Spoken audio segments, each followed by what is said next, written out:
ಅಧ್ಯಾಯ 21 ಪುಸ್ತಕದ ವಿಮರ್ಶೆ. ಈ ಪುಸ್ತಕವನ್ನು ಮುಗಿಸುವ ಮೊದಲು ಮೇಲಿನ ಅಧ್ಯಾಯಗಳಲ್ಲಿ ಹೇಳಲಾದ ಅಂಶಗಳನ್ನು ನಾನು ಸಂಕ್ಷಿಪ್ತವಾಗಿ ಪರಿಶೀಲಿಸಲು ಬಯಸುತ್ತೇನೆ. ಯೋಗವು ಆಚರಣೆಗೆ ತರಬೇಕಾದ ವ್ಯವಸ್ಥೆಯಾಗಿರುವುದರಿಂದ ಯೋಗಿಯು ಧಾರ್ಮಿಕ ಸ್ವಭಾವದ ವಾದಗಳನ್ನು ಮಾಡುವ ಅಗತ್ಯವಿಲ್ಲ. ಅವನು ಭಕ್ತಿಯಿಂದ ಧ್ಯಾನಕ್ಕಾಗಿ ಕೆಲವು ಅಗತ್ಯವಾದ ಅನುಸಂಧಾನಗಳನ್ನು ಸ್ಥಾಪಿಸಬೇಕು ಮತ್ತು ಪರಮಾತ್ಮನೊಂದಿಗೆ ಒಕ್ಕೂಟದ ಯೋಗಕ್ಕಾಗಿ ಶ್ರಮಿಸಬೇಕು. ಆದ್ದರಿಂದ ಈ ಪುಸ್ತಕದ ಮೊದಲ 2 ಅಧ್ಯಾಯಗಳಲ್ಲಿ ಯೋಗಿಗೆ ಉಪಯುಕ್ತವಾದ ಪ್ರಮುಖ ಅನುಸಂಧಾನಗಳನ್ನು ನಾನು ವಿವರಿಸಿದ್ದೇನೆ. ಧಾರ್ಮಿಕ ಮತ್ತು ತಾರ್ಕಿಕ ವಿವಾದಗಳನ್ನು ತೆಗೆದುಹಾಕುತ್ತೇನೆ. 2. ಯೋಗದ ಆಂತರಿಕ ಭಾವನೆಯನ್ನು ಧರ್ಮ ಅಥವಾ ರಾಷ್ಟ್ರೀಯತೆಯನ್ನು ಲೆಕ್ಕಿಸದೆ ಎಲ್ಲರೂ ಸಾಧಿಸಬಹುದಾಗಿರುವುದರಿಂದ ಕೆಳ ಮತ್ತು ಮೇಲಿನ ಲೋಕಗಳ ಯೋಗಿಗಳು ಹೆಚ್ಚಾಗಿ ಒಂದೇ ವಿಧಾನದಿಂದ ಪ್ರಬುದ್ಧರಾಗುತ್ತಾರೆ ಎಂದು ಅಧ್ಯಾಯ 3ರಲ್ಲಿ ಸಾಬೀತಾಗಿದೆ. ಅಧ್ಯಾಯ 4ರಲ್ಲಿ ಯೋಗ ಬೋಧನೆಗಳನ್ನು ಶ್ರೀಕೃಷ್ಣನು ಅರ್ಜುನನಿಗೆ ಹೇಳಿದಂತೆ ಬರೆಯಲಾಗಿದೆ. ಭಗವಂತನ ಬೋಧನೆಗಳು ಸರಳವಾಗಿದ್ದರೂ ಭವ್ಯವಾದ ಅರ್ಥವನ್ನು ಹೊಂದಿವೆ ಎಂದು ಎಲ್ಲರೂ ಒಪ್ಪುತ್ತಾರೆ. ಈ ಸಂಸ್ಕೃತ ಬೋಧನಾ ಶ್ಲೋಕಗಳನ್ನು ಈ ಪುಸ್ತಕದ ಅನುಬಂಧದಲ್ಲಿ ಮುದ್ರಿಸಲಾಗಿದೆ. ಸ್ನೇಹಿತರು ಆಗಾಗ್ಗೆ ಅವುಗಳನ್ನು ಪಠಿಸಬಹುದು ಮತ್ತು ಅವುಗಳಿಂದ ಪ್ರಯೋಜನ ಪಡೆಯಬಹುದು. ಈ ಪುಸ್ತಕದ ಶೀರ್ಷಿಕೆಯಲ್ಲಿ ನೋಡಿದಂತೆ ಯೋಗದ ರಹಸ್ಯ ನಿಯಮಗಳ ಮೂಲವು ಶ್ರೀಕೃಷ್ಣನ ಬೋಧನಾ ಶ್ಲೋಕಗಳಲ್ಲದೆ ಬೇರೇನೂ ಅಲ್ಲ. 3. 5ನೇ ಅಧ್ಯಾಯದಲ್ಲಿ ಯೋಗಾಭ್ಯಾಸದಿಂದ ಉಂಟಾಗುವ ಭಾವನೆಗಳು ಮತ್ತು ವಿಶಾಲವಾದ ಚೈತನ್ಯದ ಅನುಭವವಾಗಿ ಮೇಲ್ದೇಶದ ಜನರು ಆಚರಿಸುವ ಭಾವನೆಗಳು ಒಂದೇ ಎಂದು ಸಾಬೀತಾಗಿದೆ. 6ನೇ ಅಧ್ಯಾಯದಲ್ಲಿ ಯೋಗಿಯು ತನ್ನ ದೈಹಿಕ ಶಬ್ದಗಳ ಮೂಲಕ ಅನುಭವಿಸುವ ಚಕ್ರಗಳನ್ನು ವಿವರಿಸಲಾಗಿದೆ. ಊರ್ಧ್ವರೇತಗಳ ವಿಷಯದ ಪರಿಚಯ ಮತ್ತು ಮೇಲ್ದೇಶದ ವೈದ್ಯರು ನಡೆಸುವ ಪುನರ್ಯೌವನಗೊಳಿಸುವ ಕಾರ್ಯಾಚರಣೆಯನ್ನು ಉಲ್ಲೇಖಿಸುವುದು ಯೋಗ್ಯವಾಗಿದೆ. ಈ ಚಕ್ರಗಳಲ್ಲಿ ಕೆಳ ಆಧಾರಗಳು ಅಂದರೆ ಮೂಲಾಧಾರ, ಸ್ವಾದಿಷ್ಟ, ಮಣಿಪುರ, ಅನಾಹತ, ವಿಶುದ್ಧಿ ಮತ್ತು ಆಜ್ಞಾ ಹಾಗೆಯೇ ಸಹಸ್ರಾರ ಪ್ರದೇಶದಲ್ಲಿನ ಚಕ್ರಗಳು ಉದಾಹರಣೆಗೆ ಬಿಂದುನಾದ ಸೇರಿವೆ. ಈ ಊರ್ಧ್ವ ಚಕ್ರಗಳ ಸಾಧನಾ ಹೆಸರುಗಳನ್ನು 2ನೇ ಅಧ್ಯಾಯದಲ್ಲಿಯೂ ಉಲ್ಲೇಖಿಸಲಾಗಿದೆ. ಅವುಗಳೆಂದರೆ ಬಿಂದುನಾದಂ, ಸೂಕ್ಷ್ಮ ಸೃಷ್ಟಿ, ಸೂಕ್ಷ್ಮಕೋಶ. ಕ್ರಮವು ಸ್ವಲ್ಪಮಟ್ಟಿಗೆ ಏಕೀಕೃತವಾಗಿದೆ ಎಂಬುದನ್ನು ಗಮನಿಸಿ. ಈ ಪುಸ್ತಕದಲ್ಲಿ ವಿವರಿಸಿದ ಯೋಗ ಪ್ರಕಾರಿಗಳು ಕೆಳಧಾರಗಳನ್ನು ಜಯಿಸಿದಂತೆಯೇ ಅನ್ವೇಷಕನು ಊರ್ಧ್ವ ಧಾರಗಳಲ್ಲಿ ಯೋಗಭೂಮಿಗಳನ್ನು ಜಯಿಸಿ ಪರಮ ಉದ್ದೇಶವನ್ನು ಪಡೆಯುತ್ತಾನೆ ಎಂಬುದು ಸ್ಪಷ್ಟವಾಗಿದೆ. 4. 7ನೇ ಅಧ್ಯಾಯದಲ್ಲಿ ನಾನು ಕೆಲವು ಆಸನಗಳ ಬಗ್ಗೆ ಮಾತನಾಡಿದ್ದೇನೆ. ನಾನು ಎಲ್ಲ ಆಸನಗಳನ್ನು ಉಲ್ಲೇಖಿಸಿದ್ದರೆ ಈ ಪುಸ್ತಕವು ತುಂಬಾ ವಿಸ್ತಾರವಾಗಿರುತ್ತಿತ್ತು ಮತ್ತು ದೈಹಿಕ ಆರೋಗ್ಯ ಮತ್ತು ಮಾನಸಿಕ ಏಕಾಗ್ರತೆಗೆ ಪ್ರಯೋಜನಕಾರಿಯಾದ ಕೆಲವು ಆಸನಗಳನ್ನು ಮಾತ್ರ ಉಲ್ಲೇಖಿಸಿದ್ದೇನೆ. ವಿಭಟಕರಣಿ ಎಂಬ ಆಸನ ವಿಧಾನದ ಸಂದರ್ಭದಲ್ಲಿ ನಾನು ಮೊದಲು ಈ ಪುಸ್ತಕದಲ್ಲಿ ದೂರದ ಸಿದ್ಧಯೋಗೀಶ್ವರ ಮತ್ತು ಸೂಕ್ಷ್ಮ ದೃಷ್ಟಿಯನ್ನು ಹೊಂದಿದ್ದ ಸ್ನೇಹಿತನಿಂದ ಪಡೆದ ಬೋಧನೆಗಳನ್ನು ಪ್ರಕಟಿಸಿದ್ದೇನೆ. 5. 8ನೇ ಅಧ್ಯಾಯದಲ್ಲಿ ನಾನು ಪ್ರಾಣಾಯಾಮದ ಸೂಕ್ಷ್ಮತೆಗಳನ್ನು ವಿವರಿಸಿದ್ದೇನೆ ಮತ್ತು ಸರಳ ಅಭ್ಯಾಸಗಳನ್ನು ಈಗಾಗಲೇ ಪ್ರಕಟವಾಗಿರುವ ಪುಸ್ತಕಗಳಿಂದ ಕಲಿಯಬಹುದು ಎಂದು ಹೇಳಿದ್ದೇನೆ. ಒಲವಯ್ಯರ್ ಕುರಲ್ನಿಂದ ಪಡೆದ ಬೋಧನೆಗಳು ಬಹಳ ಆಸಕ್ತಿದಾಯಕವಾಗಿವೆ. ಒಲವಯ್ಯರ್ ಸುಮಾರು 2000 ವರ್ಷಗಳ ಹಿಂದೆ ವಾಸಿಸುತ್ತಿದ್ದ ಯೋಗಿ. ಮೇಲಿನ ದೇಶದಲ್ಲಿನ ಶಾಸ್ತ್ರಗಳ ವಿದ್ವಾಂಸರು ಭೌತಿಕ ದೇಹಗಳ ಬಗ್ಗೆ ವಿವಿಧ ವಿವರವಾದ ಸಂಶೋಧನೆಗಳನ್ನು ಮಾಡಿದ್ದರೂ ಎಡ ಮತ್ತು ಬಲ ನಾಡಿಗಳಲ್ಲಿ ಪರ್ಯಾಯವಾಗಿ ಹರಿಯುವ ಪ್ರಾಣವಾಯುವಿನ ವಿಧಿಯ ವಿಶಿಷ್ಟತೆಗಳು ಮತ್ತು ಅದರಿಂದ ಉಂಟಾಗುವ ಸೂಕ್ಷ್ಮ, ಸ್ವರ ಮತ್ತು ವಾಸಿ ಅನುಭವಗಳ ಬಗ್ಗೆ ಅವರು ಯಾವುದೇ ಗಮನ ಹರಿಸಲಿಲ್ಲ. ಈಗ ಅವರು ಗಮನ ಹರಿಸುತ್ತಾರೆ ಎಂದು ನಾನು ಭಾವಿಸುತ್ತೇನೆ.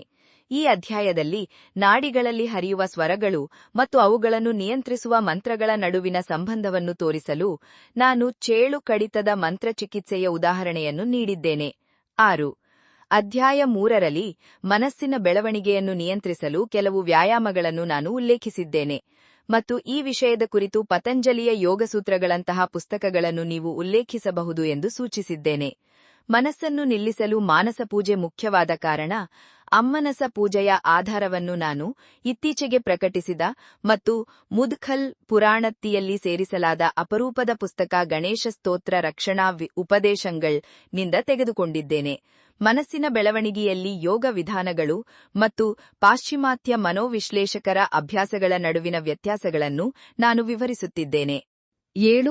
10ನೇ ಅಧ್ಯಾಯದಲ್ಲಿ ಪ್ರಣವ ಉಪಾರಾಸನವನ್ನು ವಿವರಿಸಲಾಗಿದೆ. ಈ ಅಧ್ಯಾಯದಲ್ಲಿ ಇಲ್ಲಿಯವರೆಗೆ ತಮಿಳಿನಲ್ಲಿ ಪ್ರಕಟವಾಗದ ಕಾಶ್ಮೀರದಲ್ಲಿ ಸಾಮಾನ್ಯವಾಗಿ ನೀಡಲಾಗುವ ಪ್ರಣವ ಉಪಾರಾಸನದ ವಿವರಗಳನ್ನು ವಿವರಿಸಲಾಗಿದೆ. ಈ ಅಧ್ಯಾಯದಲ್ಲಿ ಉಲ್ಲೇಖಿಸಲಾದ ಉಪನಿಷತ್ ಶ್ರುತಿ ಶ್ಲೋಕಗಳು ಉತ್ತರಗೀತೆಯಲ್ಲಿ ಶ್ರೀಕೃಷ್ಣ ಭಗವಾನ್ ಬೋಧಿಸಿದ ಪ್ರಣವ ಉಪಾರಾಸನ ಮಾರ್ಗವನ್ನು ವಿವರಿಸುತ್ತದೆ. 8. 11ನೇ ಅಧ್ಯಾಯದಲ್ಲಿ ಪರಮ ಸಿದ್ಧಜ್ಞಾನೇಶ್ವರರು ತಮ್ಮ ಭಗವದ್ಗೀತೆ ವ್ಯಾಖ್ಯಾನದಲ್ಲಿ 6ನೇ ಅಧ್ಯಾಯದಲ್ಲಿ ನೀಡಿದ ಕುಂಡಲಿನಿ ಯೋಗ ವಿಧಾನದ ವಿವರಣೆಯನ್ನು ಅನುವಾದಿಸಲಾಗಿದೆ. ಈ ಜ್ಞಾನೇಶ್ವರರು 23ನೇ ವಯಸ್ಸಿನಲ್ಲಿ ಸಾಕ್ಷಾತ್ ಈಶ್ವರಾಂಶವಾಗಿ ಅವತರಿಸಿ ಅನೇಕ ಅತ್ಯುತ್ತಮ ಪುಸ್ತಕಗಳನ್ನು ಬರೆದರು, ಅನೇಕ ಚಿತ್ವಿಲಾಸಗಳನ್ನು ಮಾಡಿದರು ಮತ್ತು ಸ್ವತಃ ಸಮಾಧಿಯಲ್ಲಿ ಕುಳಿತರು. 1000 ವರ್ಷಗಳ ನಂತರವೂ ಸಿದ್ಧಿಯವರನ್ನು ಸಮಾಧಿಯಲ್ಲಿ ಕುಳಿತು ಭಕ್ತರಿಗೆ ಆಶೀರ್ವಾದ ನೀಡುತ್ತಿದ್ದಾರೆ ಎಂದು ಆಚರಿಸಲಾಗುತ್ತದೆ. ಅವರು ಶ್ರೀ ಮತ್ಸ್ಯೇಂದ್ರನಾಥರ ಮೊದಲ ಶಿಷ್ಯರಾಗಿದ್ದರಿಂದ ನಾನು ಅವರ ಕುಂಡಲಿನಿ ಯೋಗ ಪ್ರಕ್ರಿಯಾವನ್ನು ಮಹಾರಾಷ್ಟ್ರ ಯೋಗ ಭಾಷೆಯಿಂದ ಒಂದೇ ಒಂದು ಪದವನ್ನು ಬಿಡದೆ ಜಗ್ರಹಕ್ಕೆ ಅನುವಾದಿಸಿದ್ದೇನೆ. ಈ ವಿಧಾನವನ್ನು ಸಂಶೋಧಿಸುತ್ತಿರುವವರ ಬಳಕೆಗಾಗಿ ನಾನು ಮಹಾರಾಷ್ಟ್ರ ಶ್ಲೋಕಗಳನ್ನು ಅವು ಇರುವಂತೆಯೇ ಮೊದಲ ಅನುಬಂಧದಲ್ಲಿ ಮುದ್ರಿಸಿದ್ದೇನೆ. ಶ್ರೀ ಜ್ಞಾನೇಶ್ವರರು ಯೋಗ ಎಂಬ ಮತ್ತೊಂದು ಗ್ರಂಥವನ್ನು ಸಹ ಆಶೀರ್ವದಿಸಿದ್ದಾರೆ. ಆ ಗ್ರಂಥದಿಂದ ಮುಂದಿನ ಅಧ್ಯಾಯಗಳಲ್ಲಿ 5 ಅಂಶಗಳ ಪ್ರಕಾರ ಯೋಗದ ವಿಧಾನಗಳನ್ನು ನಾನು ವಿವರಿಸಿದ್ದೇನೆ. ನೀವು ಅನುಬಂಧದಲ್ಲಿ ಅವುಗಳಿಗೆ ಸಂಬಂಧಿಸಿದ ಮಹಾರಾಷ್ಟ್ರ ಶ್ಲೋಕಗಳನ್ನು ಸಹ ನೋಡಬಹುದು. 9. ಶ್ರೀ ಸಭಾಪತಿ ಸ್ವಾಮಿಗಳ ಇತಿಹಾಸ ಮತ್ತು ಬೋಧನೆಗಳನ್ನು ಈ ಪುಸ್ತಕದ 12 ಮತ್ತು 13ನೇ ಅಧ್ಯಾಯಗಳಲ್ಲಿ ನೀಡಲಾಗಿದೆ. ಅವರು ಅಗಸ್ತ್ಯ ಭಗವಾನ್ ಅವರ ವ್ಯವಸ್ಥೆಯನ್ನು ಅನುಸರಿಸುತ್ತಿದ್ದರೂ ಪ್ರಮುಖ ಅಂಶಗಳಲ್ಲಿ ಅವು ಕಾಶ್ಮೀರ, ಕೈಲಾಸ, ಟಿಬೆಟ್ ಇತ್ಯಾದಿಗಳಲ್ಲಿ ನೀಡಲಾದ ಯೋಗ ವ್ಯವಸ್ಥೆಯನ್ನು ಹೋಲುತ್ತವೆ. ಶ್ರೀ ಸಭಾಪತಿ ಸ್ವಾಮಿಗಳು ಅಗಸ್ತ್ಯ ಯೋಗಿಗಳಿಂದ ಯೋಗ ದೀಕ್ಷೆ ಪಡೆದರು, 60 ವರ್ಷಗಳ ಹಿಂದೆ ಕೈಲಾಸಕ್ಕೆ ಪ್ರಯಾಣಿಸಿದರು ಮತ್ತು ಲಾಹೋರಿನಲ್ಲಿ ಬೋಧಿಸಿದರು. ಇದು ಅತ್ಯುತ್ತಮ ಯೋಗ ವಿಷಯಗಳನ್ನು ಹೇಳುವುದರಿಂದ ಅಂತಹ ಯೋಗ ನಿಧಿಯನ್ನು ಪ್ರಕಟಿಸುವುದು ಈಗ ನನಗೆ ತುಂಬಾ ಸಂತೋಷದ ಕರ್ತವ್ಯವಾಗಿದೆ. ಇದರೊಂದಿಗೆ 8ನೇ ಚಿತ್ರವಾಗಿ ಮುದ್ರಿಸಲಾದ ಶ್ರೀ ಸಭಾಪತಿ ಸ್ವಾಮಿಗಳು ರಚಿಸಿದ ರಾಜಯೋಗ ಚಕ್ರವು ಬಹಳ ಅರೂಪವಾಗಿದೆ. 10. ಈ ಪುಸ್ತಕದ 14 ಮತ್ತು 15ನೇ ಅಧ್ಯಾಯಗಳಲ್ಲಿ ತಾರಕ ಯೋಗ, ಸಂಭಾವಿ ಮುದ್ರೆ ಇತ್ಯಾದಿ ಯೋಗದ ರಹಸ್ಯಗಳನ್ನು ಅಪರೂಪದ ಗ್ರಂಥಗಳಿಂದ ಆಯ್ಕೆ ಮಾಡಿ ಅನುವಾದಿಸಲಾಗಿದೆ. ಅದು ಇಲ್ಲಿಯವರೆಗೆ ಪ್ರಕಟವಾಗಿಲ್ಲ. ಇವು ಯೋಗಸಿದ್ಧಿಗೆ ಅಗತ್ಯವಾದ ವಿಧಾನಗಳಾಗಿವೆ. ಸಂಶೋಧನೆ ಮಾಡುವವರಿಗೂ ಇದು ಗಮನಿಸಬೇಕಾದ ಸಂಗತಿ. ತಾರಕ ವಿವರಿಸಿದ ಯೋಗವು ಮೇಲ್ನಾಡಿನ ಸಿದ್ಧರು ಮಹಾನ್ ಸಿದ್ಧಾನುಪನ ಜ್ಯೋತಿರ್ವ್ಯಾಖ್ಯಾನವನ್ನು ಪಡೆಯಲು ಅನುವು ಮಾಡಿಕೊಡುತ್ತದೆ. ಇದಕ್ಕೆ ಆಧಾರವಾಗಿರುವ ಮಂಡಲ ಬ್ರಹ್ಮ ಮನೋಪನಿಷತ್ ಶ್ರುತಿ ವಾಕ್ಯಗಳನ್ನು ಅನುಬಂಧದಲ್ಲಿ ಕಾಣಬಹುದು. 11. ಈ ಪುಸ್ತಕದ 16ನೇ ಅಧ್ಯಾಯದಲ್ಲಿ ಸುಮಾರು 1000 ವರ್ಷಗಳ ಹಿಂದೆ ತಮಿಳು ಅಥವಾ ಇಂಗ್ಲಿಷ್ನಲ್ಲಿ ಪ್ರಕಟವಾಗದ ಶ್ರೀ ಕ್ಷೇಮರಾಜರ ಉಪನ್ಯಾಸಗಳ ಸಂಗ್ರಹವಾದ ಕಾಶ್ಮೀರ ದೇಶತೀಯ ಲಯ ಯೋಗವನ್ನು ನಾನು ನಿರೂಪಿಸಿದ್ದೇನೆ. ಪೂಜ್ಯರ ಅನುಭವದಲ್ಲಿ ಆಯಾ ಯೋಗ ಭೂಮಿಗಳಲ್ಲಿ ಸಂಭವಿಸುವ ಶಬ್ದಗಳಿಗೆ ಇಲ್ಲಿ ನೀಡಲಾದ ದದಾತ್ಮ್ಯ ಎಂಬ ಪದಗಳು ಬಹಳ ಅಪರೂಪ ಮತ್ತು ತನಿಖೆ ಮಾಡುವವರ ಬಳಕೆಗಾಗಿ ನಾನು ಅನುಬಂಧದಲ್ಲಿ ಶ್ರೀ ಕ್ಷೇಮರಾಜರ ವ್ಯಾಖ್ಯಾನವನ್ನು ಸ್ವಲ್ಪ ವಿವರವಾಗಿ ಮುದ್ರಿಸಿದ್ದೇನೆ. 12. ಈ ಪುಸ್ತಕದ 17ನೇ ಅಧ್ಯಾಯದಲ್ಲಿ ನಮ್ಮ ಹೃದಯ ಜಾಗದಲ್ಲಿ ಪರಬ್ರಹ್ಮೋ ಭಾಸಣವನ್ನು ವಿವರವಾಗಿ ವಿವರಿಸಲಾಗಿದೆ. ಶ್ರೀಕೃಷ್ಣ ಭಗವಾನ್ ಇದನ್ನು ಗೀತೆಯಲ್ಲಿ ಎಲ್ಲಾ ರೀತಿಯ ಯೋಗಗಳಲ್ಲಿ ಅತ್ಯುತ್ತಮವೆಂದು ಬೋಧಿಸುತ್ತಾರೆ. 13. 18ನೇ ಅಧ್ಯಾಯದಲ್ಲಿ ಯೋಗ ಅಮೃತದ ಮೂಲವನ್ನು ವಿವರಿಸಲಾಗಿದೆ. ಇದು ಎಲ್ಲಾ ಯೋಗಿಗಳು ಒಪ್ಪುವ ನಿಯಮವಾಗಿದೆ. ಕೆಲವು ಪಾಶ್ಚಿಮಾತ್ಯ ಸೂಕ್ಷ್ಮ ದ್ರಷ್ಟಾಚಾರಿಗಳು ಈ ಮೃತ್ಯುವಿನ ವಸ್ತುವನ್ನು ಪಿಟ್ಯೂಟರಿ ದೇಹದ ದ್ರವ ಮತ್ತು ಸಹಸ್ರಾರದ ಬಳಿ ಇರುವ ಪೀನಲ್ ಗ್ರಂಥಿ ಅಂದ್ರೆ 3ನೇ ಕಣ್ಣು ಎಂದು ಪರಿಗಣಿಸುತ್ತಾರೆ. ಇದು ಅನ್ನಮಯ ಕೋಶಕ್ಕೆ ಸಂಬಂಧಿಸಿದಂತೆ ಸ್ವೀಕಾರಾರ್ಹವಾಗಿದೆ. ಆದರೂ ಅನುಗುಣವಾದ ಸೂಕ್ಷ್ಮ ಕೋಶ ರೂಪಗಳು ಮತ್ತು ದ್ರವಗಳು ವಿಮರ್ಶಾತ್ಮಕ ಪರೀಕ್ಷೆಗೆ ಅರ್ಹವಾಗಿವೆ. ಅದೇ ರೀತಿ ಯೋಗಾಭ್ಯಾಸದ ಮೂಲಕ ಕೆಲವು ಆಂತರಿಕ ಅಂಗಗಳ ಪ್ರಾಣ ಹರಿವನ್ನು ಮತ್ತು ಅವುಗಳಿಂದ ಹೊರಹೊಮ್ಮುವ ದ್ರವಗಳನ್ನು ಅಧ್ಯಯನ ಮಾಡುವವರು ಗಮನಕ್ಕೆ ಅರ್ಹರು. ನರಗಳು 2 ವಿಧಗಳಾಗಿವೆ. ಒಂದು ಸಿಂಪಥೆಟಿಕ್. ಇದರ ಕಾರ್ಯವು ಆಂತರಿಕ ಅಂಗಗಳಿಗೆ ಹೋಗುವ ರಕ್ತ ಮತ್ತು ಇತರ ವಸ್ತುಗಳ ಪ್ರಮಾಣವನ್ನು ಕಡಿಮೆ ಮಾಡುವುದು ಮತ್ತು ಹೊರಗೆ ಹೋರಾಡುವ ಅಂಗಗಳಿಗೆ ಶಕ್ತಿಯನ್ನು ನೀಡುವುದು. 2. ಪ್ಯಾರಾಸಿಂಪಥೆಟಿಕ್. ಇದರ ಕಾರ್ಯವು ಬಾಹ್ಯ ಘರ್ಷಣೆಗಳನ್ನು ಕಡಿಮೆ ಮಾಡುವುದು ಮತ್ತು ಆಂತರಿಕ ಅಂಗಗಳನ್ನು ಪೋಷಿಸುವುದು.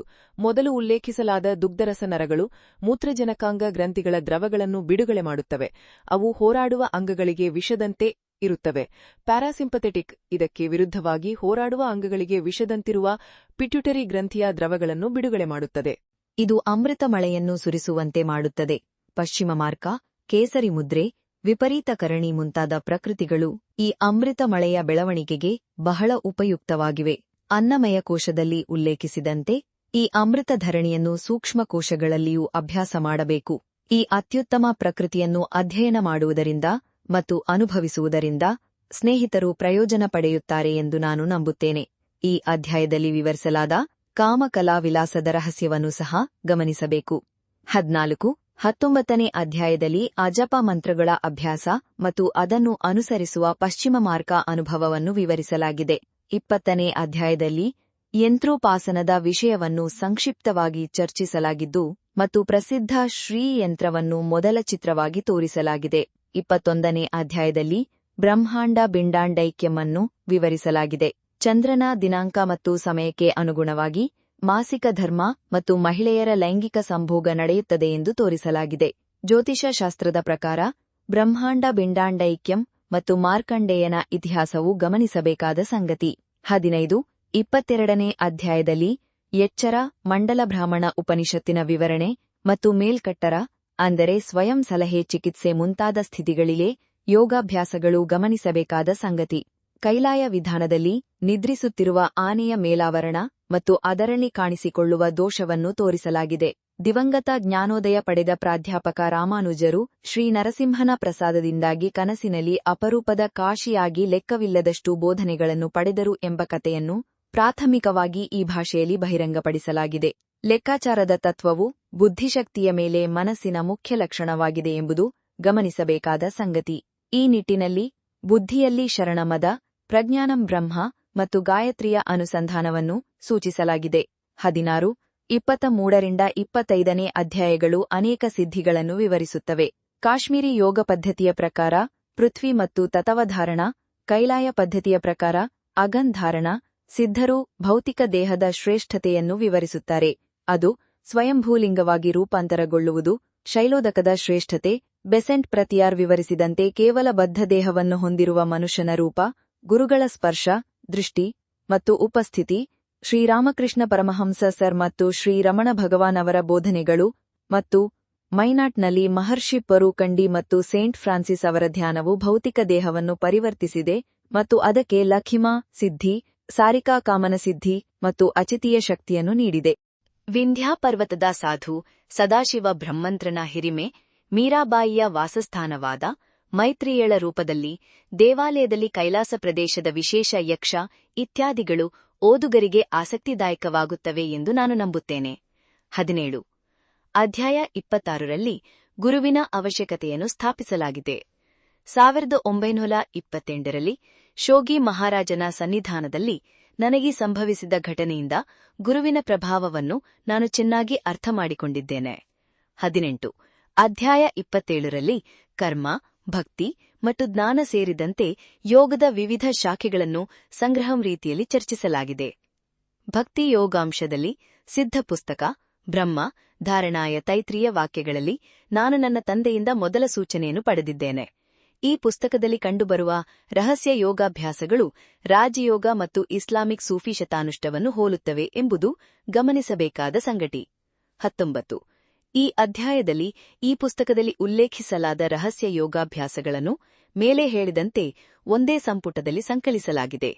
20, ಈ ಪುಸ್ತಕವನ್ನು ಮುಗಿಸುವ ಮೊದಲು ಒಂದು ಮಾತನ್ನು ಹೇಳಬಹುದು.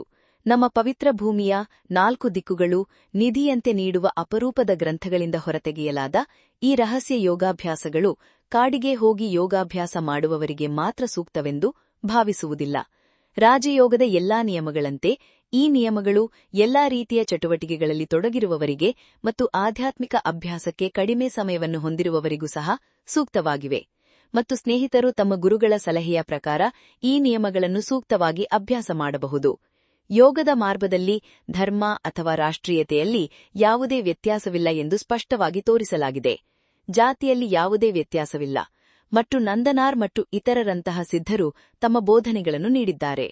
ಬೃಹದಾರಣ್ಯ ಶ್ರುತಿಯ ಶ್ಲೋಕಗಳಿಂದ ಯಾಜ್ಞವಲ್ಕನ ಅತ್ಯುತ್ತಮ ಬೋಧನೆಗಳಿಂದ ಹುಟ್ಟಿದವರ ಪತ್ನಿ ಕರ್ಕಿಗೆ ಯೋಗಾಭ್ಯಾಸ ಮಾಡುವಲ್ಲಿ ಮಹಿಳೆಯರಿಗೆ ಪುರುಷರಂತೆಯೇ ಅದೇ ಶಕ್ತಿಯಿದೆ ಎಂದು ಸ್ಪಷ್ಟವಾಗಿ ತಿಳಿಯುತ್ತದೆ. ಈ ವಿಷಯವು ಜ್ಞಾನೇಶ್ವರವ ಸಹೋದರಿ ಮುಕ್ತಾಬಾಯಿ, ಸಂತ ಥೆರೇಸಾ, ಮೀರಾಬಾಯಿ, ಮ್ಯಾಡಮ್ ಗಯೋನ್, ಆಂಡಾಲ್ ಮತ್ತು ಇತರರ ಕಥೆಗಳಿಂದ ಸ್ಪಷ್ಟವಾಗಿ ಕಂಡುಬರುತ್ತದೆ. ಆದ್ದರಿಂದ ಲಿಂಗ, ಜಾತಿ, ಧರ್ಮ ಮತ್ತು ರಾಷ್ಟ್ರೀಯತೆಯನ್ನು ಲೆಕ್ಕಿಸದೆ ಪ್ರತಿಯೊಬ್ಬರೂ ಈ ಪುಸ್ತಕದಲ್ಲಿ ನೀಡಲಾದ ಯೋಗ ಬೋಧನೆಗಳನ್ನು ಅರ್ಥಮಾಡಿಕೊಳ್ಳಲಿ ಮತ್ತು ಪ್ರಯೋಜನ ಪಡೆಯಲಿ ಎಂದು ನಾನು ಪ್ರಾರ್ಥಿಸುತ್ತೇನೆ.